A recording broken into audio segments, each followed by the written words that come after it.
বসিয়ান আসন করে জয় শিবধাম। দিয়ে দাও গোলাপটা। হ্যাঁ, এর আগে আসা হয়েছে? আমি আসিনি, আমার স্ত্রী খুলে দিন প্যাকেট। আপনার স্ত্রী এসেছিলেন? বা কোথা থেকে আসছেন? কোথা থেকে? ব্যাঙ্গালোর থেকে। তা ধামের ছবি প্রতিষ্ঠা করা আছে বাড়িতে? শিবধাম প্রার্থনা করা হচ্ছে, মনের ইচ্ছা পূর্ণ হচ্ছে কিছু? হ্যাঁ বলুন জয় শিবধাম।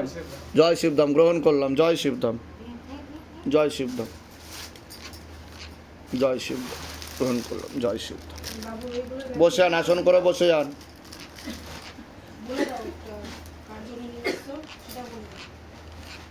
এটা হচ্ছে ফুলদানি এক আচ্ছা সে আচ্ছা আচ্ছা, জয় শিবধাম, জয় শিবধাম। বাবুর জন্য খাবার আরে বাবা, জয় শিবধাম তো অনেক কিছু নিয়ে এসছে। জয় শিবধাম। তা কৃপা বুঝতে পাচ্ছেন কিছু? পাচ্ছি কিছু। কি কি কৃপা বুঝতে পাচ্ছেন সেটা বলুন আগে, একটু শুনি। কাজের দিক থেকে আমি কৃপা পেয়েছি। কাজের দিক দিয়ে আপনি কৃপা পেয়েছেন।